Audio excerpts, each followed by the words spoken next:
So Willing Hands, we have a three-part mission. We work to reduce food waste, we support healthy eating, and we work to reduce hunger. And we have a bunch of ways that we do it. We have our core volunteer programs where we grow, glean, and recover food. And then we have a couple other interesting programs. We work with some volunteers to do nutrition education at our recipient organizations. We have a Grow a Row program where folks who have home gardens are encouraged to grow food and donate it to Willing Hands, and then we will deliver it to those in need throughout the Upper Valley. We have a Share program where folks can make a charitable donation or just a direct contribution to a local farm for a CSA or a farm share, and then that food gets donated to Willing Hands. And then a new fun program is we're working with some folks in Vermont on what they call Pass the Buck or wild game donations for hunters. So really our organization works on looking at creative ways to come up with healthy, fresh, perishable food and getting it to those in need. Last year, we delivered in the last 12 months, we delivered about 1 million pounds of food. So our organization is a pretty big scale.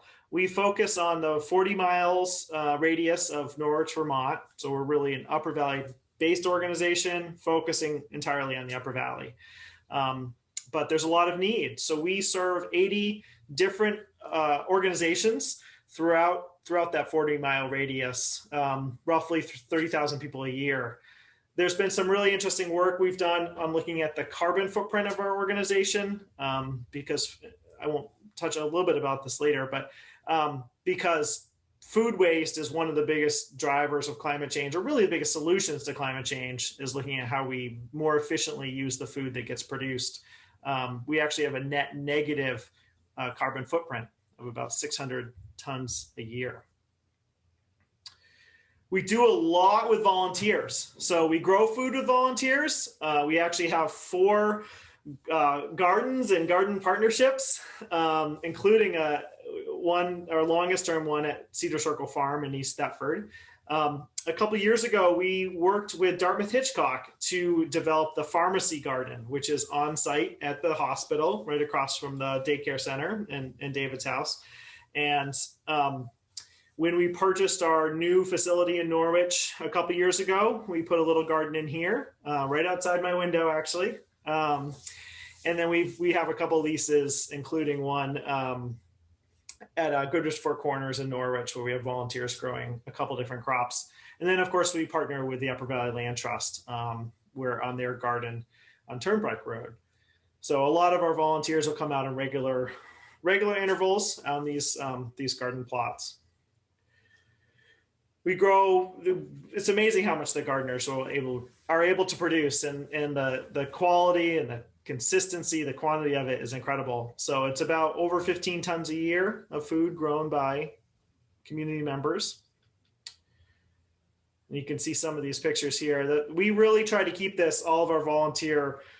we try to keep our gardening on a human scale. It's sort of like a home garden, but just a bit bigger, because we really value the work that's done by volunteers. We have a tractor, we do some tractor work, but we really try to keep it on that smaller scale. A lot of hoeing.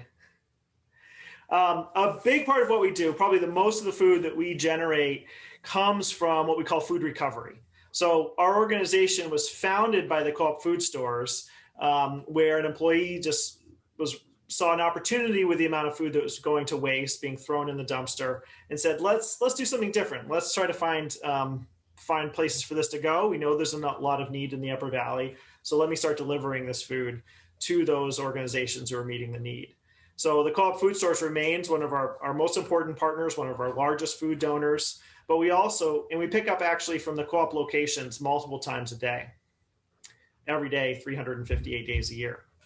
But we also do daily pickups at King Arthur Flour, King Arthur Bakery, where we get all of their day old bread.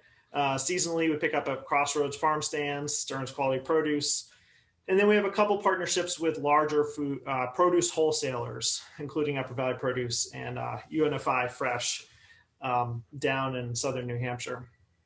And actually, this week we've so far received from Unify, or Albert's Organics, as they're sometimes known, we got 5 pallets of bananas on Monday, which is just an incredible amount of bananas. Hopefully we can move those out before they turn brown. They actually looked pretty good when they came in, but they have a short window before they start turning. So that's kind of what we do, is we take that food in. The wholesaler decided those were a little too far gone for them to bring them to the grocery store and then sell them, because that's a longer, they need more time to sort of before they're overripe.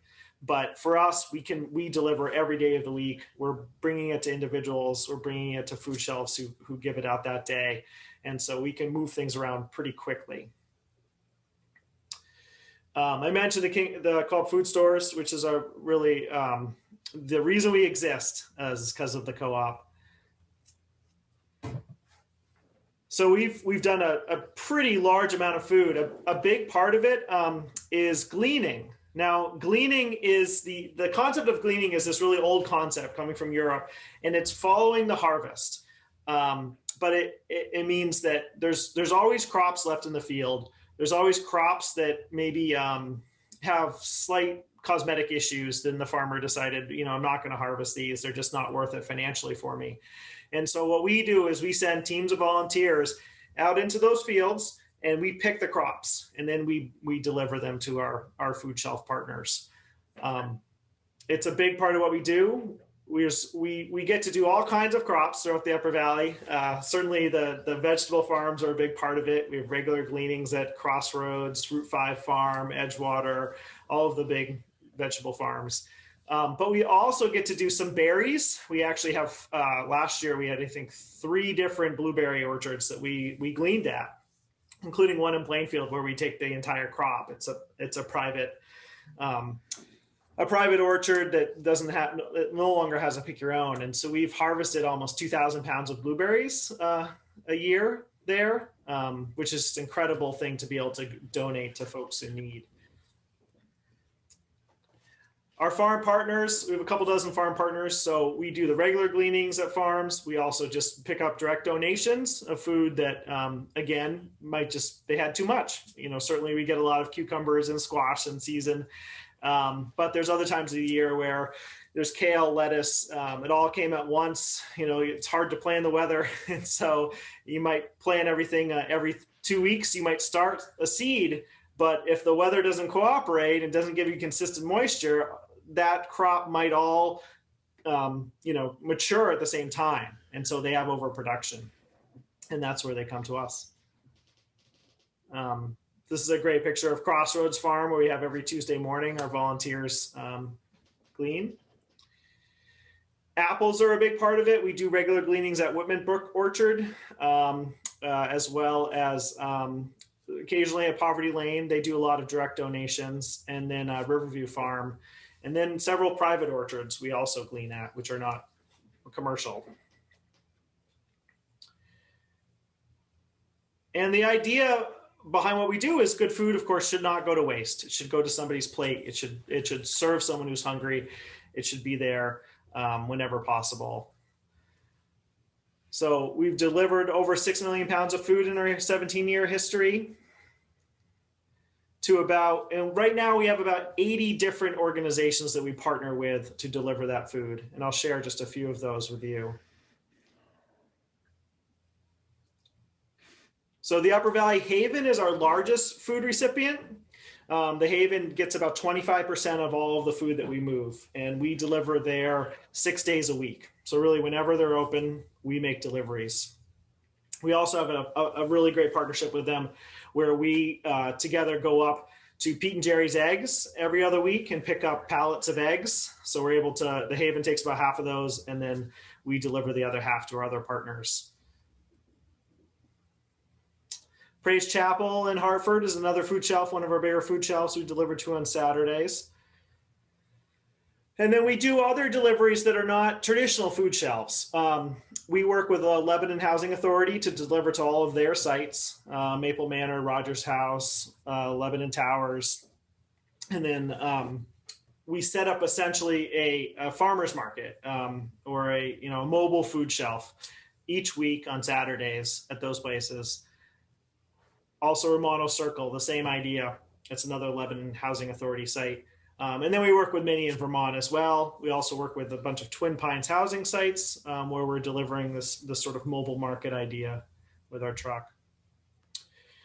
An exciting sort of, there's been several partnerships that are, I think, really innovative. One of which is we've been working for years with the folks at the VA to set up what they call the Veterans Free Market.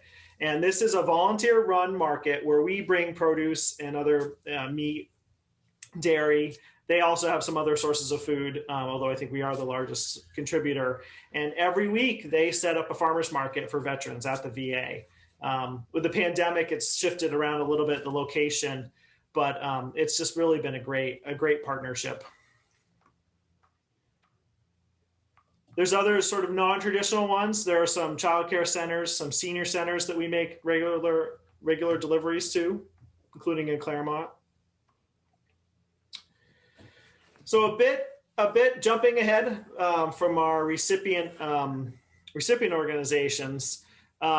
Some of the recent things that have been going on with Willing Hands is we've really been focusing. First of all, I should say 2 years ago we purchased 198 Church Street in Norwich. Previously, we were operating out of a 20 by 20 foot garage on the Van Armen's farm in Norwich, which was great for 10 years, but we outgrew it. And so for us to continue to grow the organization, take advantage of the opportunities that were presented to us, we needed to find a new site.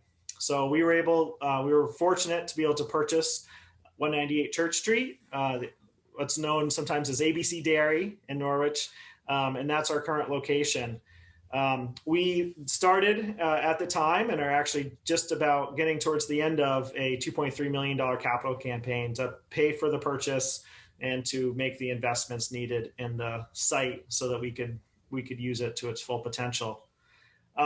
When the pandemic hit last year, of course, food in our work sort of raised in profile. Became the food shortages, the disruptions to the labor market, folks being out of work, really meant that we needed to lean into those issues and do more. So the last 13 months have been an incredible whirlwind for our organization. We doubled the amount of food that we delivered year to year last year. So before last year, we were at about 500,000 pounds of food a year. We doubled it to 1 million. We also doubled our staff last year, which has been crazy. So we had about 5 to 7 FTE, depending on the time of year. Now we're over 10, 11 FTE. So we added seven people. And of course, we were the benefit of a lot of generosity from the community over the last year that enabled us to be able to do that, to go through that growth.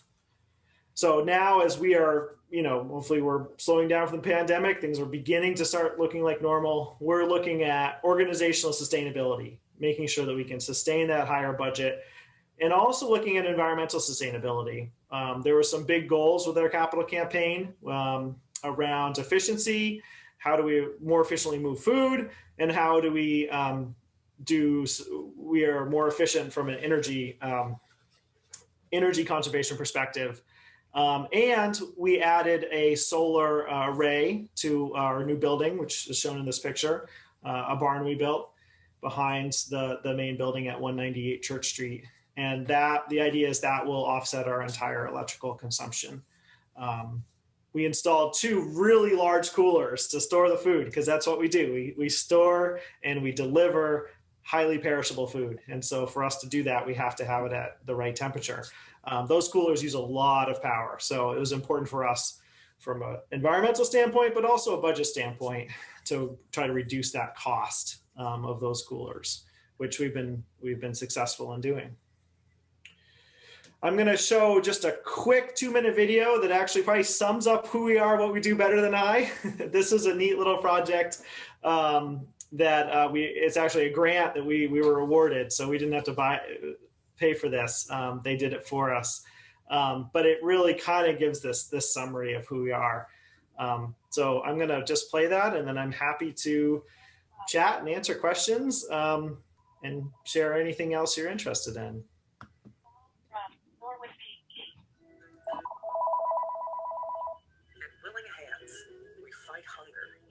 reduce food waste, and increase healthy eating. Through this work, we build a stronger community where everyone, regardless of economic status, Gabe, the audio is very soft. in the U.S., There's usually an option when sharing to share the computer audio as well, and maybe that needs to be checked. USDA estimates that between 30 and 40% of all food in the U.S. is wasted. And a study in Vermont showed that over 13 million pounds of food grown in the state is unharvested or uneaten every year. So what is the good news? Willing Hands keeps over 600,000 pounds of healthy food from going to waste and provides this food for free to people in need. Our food recovery partners include grocery stores, produce wholesalers, bakeries, volunteer-led gardens, and local farms. We collect and harvest perishable food and distribute it all to food shelves, community meal sites, transitional and low-income housing developments, senior centers, and nonprofits serving those at risk of food insecurity throughout the Upper Valley. Through these partnerships, Willing Hands reaches over 20,000 people per year. Recently, our food deliveries have dramatically increased to meet the growing needs in our communities. The charitable emergency food system is not set up well to handle perishable food, and Willing Hands provides a vital link between food donors and those in need. But we can only do this with lots of help. Over 500 individual volunteers help us each year, and we need more.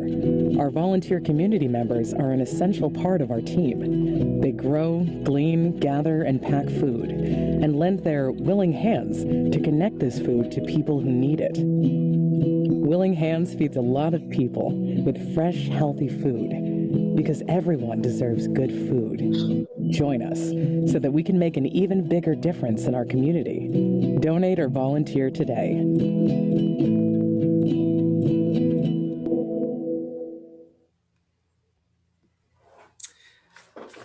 Thank you very much for the opportunity to share that with you. I'd love to chat and answer questions and anything that sparked in your. So Gabe, how big is your budget now? We went from, so our budget that we just passed is 750,000. And, that's, I think we've doubled that in 2 years. So we were 300 and something just 2 years ago. So it's, relative for how much we're doing, I think it's relatively lean, but it represents a pretty substantial increase. Mm-hmm.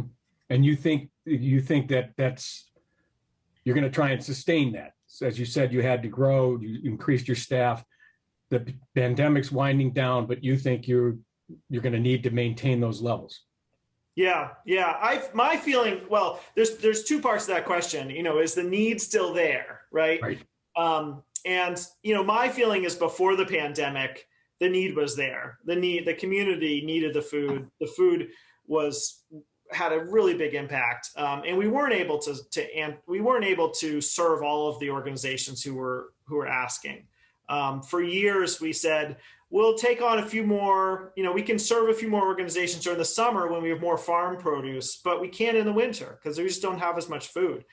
And so we would turn people away, or we would just bring them on seasonally. When the pandemic hit and we were able to find some new sources of food, what we did was we added 20 more recipient organizations overnight. So wow. We went from 60 to 80, and we're trying to sustain those organizations with increased food through the rest of the year round. So there's definitely, my feeling is the need was higher than we were able to meet before the pandemic, and then the pandemic allowed us to do more, but it wasn't a short-term thing. It was a long-term thing. And then, of course, the same with the donors. I think this is an incredibly generous community. We're very fortunate, to live here and to be able to do this work here. But that's the question. We're optimistic that we can sustain it from a financial standpoint, but those are the conversations the board has all the time. Let's make sure we can keep doing it at this level.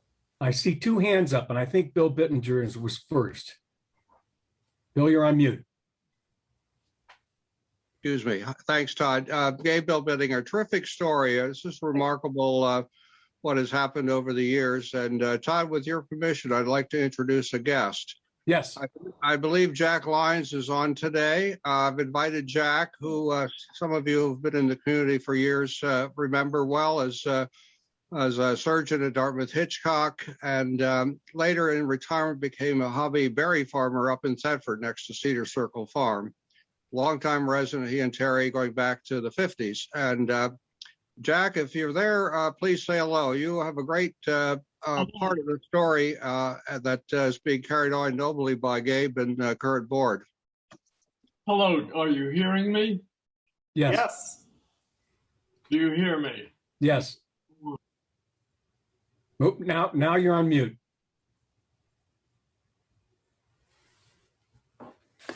Unmute. There you go. There you go. Okay, now am I on? Hi. Yes.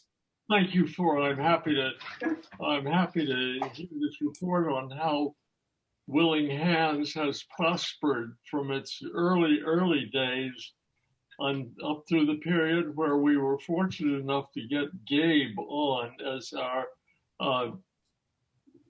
executive director, and how it's just ballooned since then. It's amazing what this organization has done in 15 to 20 years. Great. It's so nice to hear you, Jack.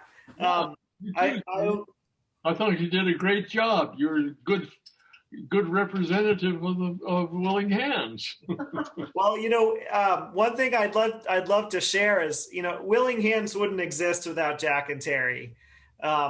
Jack was the board chair for 10 years and really shepherded this organization from its infancy to really where it is today. And they've been instrumental. It's a wonderful story about how community members can get behind something, can get inspired by an idea, and then just through sheer force of will and positive thinking, invite others to participate and make it work. And Jack and Terry are the reason Willing Hands exists. That the original idea was started by Peter Phippen, who was a bulk food manager at the Hanover Co-op, and he couldn't bear taking his waste over to the trash bin at the co-op and had to pass by all the good food that was being discarded and wasted and fed to pigs. And he had the original idea and got it started. And that was, you can't imagine how different the whole environment was in those days. No one was thinking about the hungry people who were around or how you might provide them with food. Thank you. Thank you, Jack. Jed Williamson, you've got your hand up. Yes, I remember when you had one truck. That shows you how long I've been around with you guys. How many do you have now? Yeah, that's a great question. We really had just one truck for years and years. And we now have two main trucks and then two others that we use seasonally. So we're up to four. Two of them are smaller and two of them are larger refrigerated trucks. But one of the questions the board's wrestling with now is how are we gonna continue with four trucks? Do we need to switch out some of them? Are they big enough? Sort of growing pains questions. But we're up to four. Rob Williams, you've got your hand up. Hey, Gabe, enjoyed the presentation. Just a quick one. How did you come to the Upper Valley and kind of what's the path that got you here? Oh yeah, sure. So I grew up in Cornish. On my mother's side, actually, I'm the 9th generation to have grown up on that land. So I went to Hartford High School, and then I went away to college, and I came back really interested in food, but not sure what to do. And so I volunteered at Vital Communities until they were willing to pay me. And I was there for about 10 years, really learning the ropes of how to run a nonprofit successfully. Took some time to work part-time for a couple nonprofits as an executive director, and then My wife and I started a farm that we continue today a little bit. It's as much a hobby farm as anything now, but we tried to go of it for 4 years or so commercially, and then got back into full-time nonprofit work with Willing Hands. I have a lamb outside that is making a lot of noise. I may need to ask David Allen take over here, but if there's no other questions, I do want to announce that, as we all know, we've designated Willing Hands as the recipient for our COVID-19 funds from the months of January through June. And Kevin Wenger, our charities treasurer, gave me an update this morning that right now we're at about $4,000, Oh, wow. which I think is great. I think we can do better. We still have about a little less than a month and a half to go. And so, Gabe, I wanted to give you that update that we're up to about 4,000. I haven't been to the P.O. box for a while. I'm actually going to go there today. There's probably some checks in the P.O. box. So we're hoping that we can give you a nice check sometime in July. That's fabulous. Thank you. You're welcome. You're welcome. Anyone else have any questions for Gabe? Gabe, thanks for joining us. It was a great presentation. I learned a lot of things that I didn't know about Willing Hands. So we all appreciate it. Thank you so much for having me, and thank you to the generosity, and I really appreciate it. And it was so great to hear Jack. Thank you.